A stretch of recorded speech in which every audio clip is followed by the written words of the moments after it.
Bonjour les chefs d'entreprise, les investisseurs et les particuliers. Tout d'abord, je me présente. Je m'appelle Thomas Arcet. Je suis directeur associé expertise comptable du cabinet AS Conseil Expert à Moguio, petit village à côté de Montpellier. Aujourd'hui, j'aborde un thème qui est l'acquisition de locaux professionnels par le biais d'une SCI ou une URL. Ce thème lie l'aspect fiscal, juridique et patrimonial. Nous nous retrouvons dans quelques secondes pour aborder ce sujet.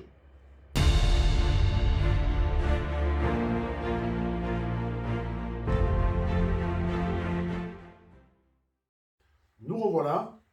Nous allons aborder l'acquisition des locaux professionnels par le biais de la SCI à l'impôt sur le revenu, à l'impôt sur les sociétés et le URL à l'impôt sur le revenu. D'accord ? Nous allons commencer par la SCI à l'impôt sur le revenu. Mais de manière générale, que ce soit à l'impôt sur le revenu ou à l'IS, la SCI est un bon outil de gestion patrimoniale et elle permet d'éviter l'indivision. D'accord ? Donc, on commence premièrement par la SCI à l'impôt sur le revenu. Donc, je prends le cas de figure d'une SCI. Vous savez très bien qu'on ne peut pas créer une SCI tout seul. Il faut minimum 2 associés. D'accord ? Donc, je prends le cas de figure, 2 associés qui créent une SCI à l'IR. Ils font l'acquisition des locaux professionnels. Ils vont se retrouver dans un cas de figure avec une imposition élevée. Pourquoi ? Parce que, je prends un exemple. Vous faites l'acquisition de locaux qui coûtent 300 000 euros. D'accord ?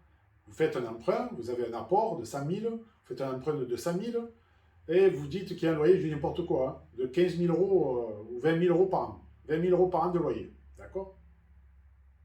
Sur les 20 000 euros, vous allez déduire très peu de charges. Pourquoi ? Parce que la société d'exploitation qui va exploiter les murs, souvent paye la CFE, la cotisation foncière des entreprises, et les dépenses d'amélioration et d'entretien. D'accord ? Donc, le résultat, c'est que sur les 20 000, on va déduire très peu de charges. On va déduire des honoraires, l'assurance, si on fait des dépenses des grosses réparations, et les intérêts de l'emprunt. D'accord ? Donc, on va retrouver, je ne vais pas aller dans le détail, mais sur 20 000, allez, même que vous ayez fait vos trucs, vous allez vous retrouver au moins à 10 000 euros de revenus, minimum. Qui dit 10 000 euros, les 2 associés à 50-50 se retrouvent avec 5 000 euros chacun. 5 000 euros chacun. Imaginez, ils ont une tranche marginale d'imposition à 30%. 30%, c'est fini, quoi. 5 000 euros à 30%, c'est 1 500 euros d'impôt sur revenu chacun, plus 17,2% de CSG. Sur 5 000, ça fait, j'arrondis, ça fait 1 000 euros chacun. Donc, vous voyez, ça leur coûte 2 500 euros chacun, chaque année, et alors qu'ils n'ont rien perçu. Donc, c'est coûteux. D'accord ? Donc, la SCI à l'impôt sur le revenu, c'est quelque chose qui est fastidieux économiquement, ça coûte de l'argent. Par contre, l'avantage de la SCI à l'impôt sur le revenu, c'est que le jour où on décide de vendre, d'accord ? Le jour où je vais vendre, je vais être dans le régime des plus-values des particuliers. Donc, qui dit régime des plus-values des particuliers, on est exonéré de plus-value à l'impôt sur le revenu au bout de 22 ans et de prélèvements sociaux, CSG et CRDS, au bout de 30 ans. Donc ça, c'est quand même un avantage. D'accord ? Là, on peut se dire que entre les deux, on a un avantage et un inconvénient. D'accord ? Mais deuxièmement, sur la SCI à l'impôt sur les sociétés. Alors, la SCI à l'impôt sur les sociétés, ça va être différent de la SCI à l'impôt sur le revenu. La SCI à l'impôt sur les sociétés, on se retrouve dans une comptabilité BIC classique à l'IS, où on peut tout déduire, ainsi qu'on amortit le bien. Donc, on peut même se rémunérer, hein. On peut même se verser une rémunération, on va cotiser au RSI, donc ça va être une comptabilité classique, hein. On peut arriver avec des résultats proches de zéro, hein, si on prend le même cas que tout à l'heure, hein, avec les 20 000 euros de revenus, d'accord ? Et on arrive à payer, même si on paye un petit peu d'impôt société, à 15%, c'est pas grand-chose, comparé à tout à l'heure une tranche marginale d'imposition à 30%, d'accord ? Donc, la SCI à l'IS, ça reste quand même un bon outil C'est un outil qui est très bien si on décide de jamais revendre, si on décide de faire des acquisitions pour garder dans le patrimoine même familial. C'est un très bon outil, la SCI à l'IS. Mais il faut se dire, on ne vend jamais, on transmet. Avec la SCI à l'IS, on transmet, on ne vend pas. D'accord? Donc, la problématique, si un jour je décide de vendre, je prends le cas du bien à 300 000 euros, je l'ai amorti pendant, à la base, on amortit à peu près entre 25 et 30 ans un immeuble, d'accord? Donc 300 000 euros, on va dire que je l'ai amorti à moitié, au bout de 15 ans, je décide de le vendre. Donc au bout des 15 ans, le bien ne va valoir plus que la moitié. Il est amorti de moitié, il vaut 150 000 euros, d'accord? 150 000 euros, si je le vends au même prix, sans le vendre plus cher que ce que je l'ai acheté, je vais me retrouver avec une plus-value. Une plus-value qui vaut combien? Qui vaut 300 000 euros mon prix d'achat, moins mon prix de vente, pardon, moins ma valeur comptable nette, qui vaut 150 000 euros. Je me retrouve avec une plus-value taxable à l'impôt sur les sociétés de 150 000 euros. Donc, je vais payer jusqu'à 38 120 euros, je vais payer 15%, et au-delà de 38 120 euros, je vais payer 25%. Donc, le coût est très important à la sortie. C'est quelque chose, sur la SCI à l'IS, c'est la grosse problématique, c'est la sortie. D'accord? Mais, si vous ne décidez pas de vendre, c'est un très bon outil, la SCI à l'IS. Vous conservez, après vous pouvez même faire des montages avec des holdings, et vous pouvez faire pas mal de choses. Voilà. Troisièmement, on arrive sur la location en EURL, à l'impôt sur le revenu, sur la location de locaux équipés. Alors, c'est un montage qui est peu connu et peu pratiqué. Et je sais que c'est très bon fiscalement. C'est un gain fiscal. Pourquoi? Sur la location de locaux équipés, vous avez deux possibilités. Soit vous le faites en entreprise individuelle, soit en société. Moi, je conseille toujours une EURL. Pourquoi? Alors, à la différence de la SCI, parce que déjà, les associés ou l'associé unique de l'URL, il va se retrouver avec une responsabilité limitée. Dans la SCI, les deux associés s'engagent. C'est une société civile, d'accord? Donc le URL, on se protège. On se protège. Le dirigeant, à moins qu'on vous demande de vous porter caution, mais sinon vous êtes quand même limité au montant de votre apport. Si vous faites un capital de 5 000 euros, ben, sur les 5 000 euros, vous allez être limité au montant de votre apport. D'accord? Donc, le URL va permettre déjà, au niveau des associés, ben, au niveau de la responsabilité, déjà de vous dégager un petit peu. Alors, vous faites l'acquisition des locaux professionnels à travers le URL. Quelles vont être les particularités de cette location de locaux équipés? Donc, vous allez avoir un bien qui va être acquis par le biais d'une URL et vous allez vous retrouver avec la même configuration que la SCI à l'impôt sur les sociétés. D'accord? Vous allez déduire tous les frais, vous allez déduire les amortissements, sauf que les amortissements ne peuvent pas générer un déficit. D'accord? C'est la seule particularité. On revient, la location de locaux équipés, c'est considéré, enfin, c'est pas tout à fait pareil, mais on est sous le même régime que les loueurs meublés, professionnels et non professionnels, c'est-à-dire dans une comptabilité BIC. D'accord? Et ils ont cette particularité de ne pas pouvoir générer un déficit avec l'amortissement. Ce n'est pas nous qui l'avons inventé, c'est l'administration. D'accord? Donc, j'achète mon bien 300 000, je passe tous mes frais, et j'arrive à un résultat comme la SCI à l'IS, proche de zéro. Et le gros avantage, c'est que je garde le régime des plus-values des particuliers. C'est-à-dire qu'au bout de 22 ans, je suis exonéré de plus-value à l'impôt sur le revenu, et au bout de 30 ans, je suis exonéré de CSG et CRDS, prélèvements sociaux. D'accord? Alors, il y a des particularités sur la location de locaux équipés.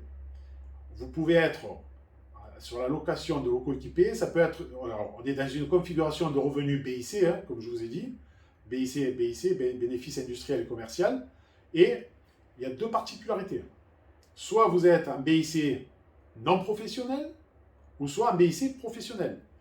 pour que vous soyez considéré BIC professionnel, il faut que l'activité, que l'associé de l'URL exerce de manière continue l'activité et qu'il puisse prouver que cette activité génère du temps, que ça lui prend du temps, l'activité avec que ça devienne vraiment professionnel, quoi, avec du temps vraiment il faut y passer du temps, quoi, voilà. Donc si vous prenez le cas, je vais vous prendre un exemple. Je fais l'acquisition d'un local, un bureau, d'accord? Un bureau, je vais faire quoi? Je vais faire une facture, je vais rien faire. Donc là, je suis BIC non professionnel. Par contre, j'achète des locaux et je loue ça à des menuisiers, par exemple. Donc là, je vais être obligé de l'équiper. Alors ça, c'est aussi important, hein. Je vais y revenir. Donc je vais l'équiper, je vais mettre toutes les machines pour qu'ils puissent exploiter. Résultat des courses, je vais me retrouver avec une activité où je vais engendrer, je vais y passer du temps. Je vais avoir de l'entretien de machines, ça va me prendre une activité. Et cette activité-là, elle peut être considérée comme du professionnel. D'accord? Donc là, on a deux particularités. Le BIC non professionnel et le BIC professionnel. Alors, là, le plus souvent, c'est du BIC non professionnel. D'accord? Donc, si on est en BIC non professionnel, la différence du BIC non professionnel, c'est que les revenus que vous allez tirer, c'est-à-dire que si, je prends un exemple, sur l'activité, vous générez un déficit, d'accord? Vous pouvez générer un déficit, même si avant les amortissements, ça peut arriver. Si vous générez un déficit, il ne va pas être imputable sur votre revenu global, en non professionnel. Alors qu'en professionnel, oui. D'accord? Donc, en non professionnel, il sera imputable sur les revenus de même nature pendant 6 ans. Au bout de 6 ans, c'est perdu. D'accord? Si vous n'avez pas pu les imputer, ils sont perdus. Donc, l'allocation de locaux équipés reste quand même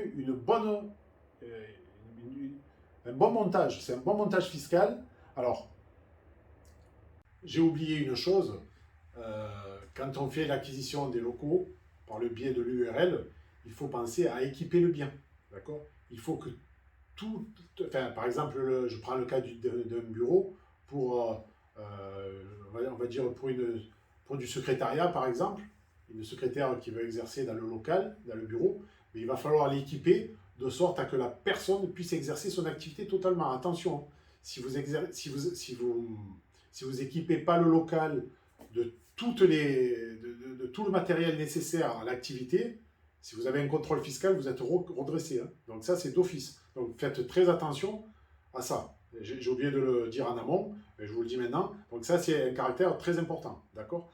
Alors après, sur le BIC professionnel et BIC non professionnel, je vous ai dit qu'au départ, vous êtes dans le régime des plus-values des particuliers, effectivement, dans le cas si vous êtes un BIC non professionnel. Par contre, si vous êtes un BIC professionnel, vous allez être dans le régime des plus-values professionnelles. C'est-à-dire que si vous faites au moins de 90 000 euros de chiffre d'affaires pendant 2 ans et vous avez exercé pendant 5 ans, vous êtes exonéré de plus-value avec le régime du 151 7 l'article du CGI, d'accord? Mais l'exonération, elle n'est que fiscale. Après, vous êtes taxé, c'est une nouveauté, vous êtes taxé sur le RSI. D'accord? Le RSI va venir vous taxer sur la plus-value. D'accord? Et la particularité aussi de la location de locaux équipés, c'est que vous avez cotisé au RSI. D'accord? Donc, les personnes qui n'ont pas de couverture sociale, c'est une bonne chose. Ça leur permet de payer le minimum de RSI, parce que s'ils ne sont pas bénéficiaires, hein, vous êtes imposé sur votre bénéfice. Là, d'accord? Donc, vous allez payer, si vous n'avez pas de bénéfice, vous allez payer le minimum de cotisation, autour de 1 300 euros par an, et vous avez une couverture sociale. Après, ceux qui sont en SAS, ça va être une petite problématique, c'est qu'ils vont payer ces cotisations. Par contre, généralement, quand on fait ce montage, la personne, elle est gérant TNS. Elle paye déjà du SSI, ancien RSI, d'accord? La Sécurité sociale des indépendants, d'accord? Donc, quand on fait ce montage-là, généralement, si c'est un montage j'achète les locaux et je les loue à mon autre société d'exploitation, dans la société d'exploitation, souvent, on fait le montage de sorte à que la personne cotise déjà au RSI. D'accord? Donc voilà. Donc là, je viens de vous faire un bon exposé de l'acquisition des locaux sous les 3 formes. D'accord? Je vais vous mettre des calculs. Je vais prendre 3 exemples. Je vais vous faire des calculs que je vais vous détailler. Hein. Vous aurez tout le détail, SCI à l'IR, SCI à l'IS et la location de locaux équipés. Vous verrez les résultats au bout. Hein. D'accord? Je vous les mettrai à peu près là, à la suite. D'accord? Et vous pourrez vous donner une idée du montage le plus intéressant. Mais pour moi, c'est. Enfin, il ne faut pas réfléchir là. Je fais l'acquisition des locaux professionnels par le biais d'une URL à l'impôt sur le revenu, c'est de plein droit à l'impôt sur le revenu. Je fais l'acquisition avec l'URL. Je suis dans le régime, étant donné que je suis un BIC non professionnel parce que mon activité n'est pas professionnelle, parce que je fais qu'une facture et je fais très peu d'activités, donc je suis un BIC non professionnel, je rentre dans le même cas que le LMNP, d'accord? Je suis non professionnel, je ne paye pratiquement pas d'impôts, d'accord? J'ai le régime des plus-values des particuliers, je suis exonéré au bout de 22 ans, 30 ans en CSEG, CRDS, il n'y a pas mieux. Pour moi, c'est la meilleure opportunité. Seul truc, je paye un peu de cotisation RSI. Mais bon, si on fait un bon montage, on ne paye rien. D'accord? Donc voilà, je vais vous donner tout ça, je vais vous mettre tout ça par la suite. Ok?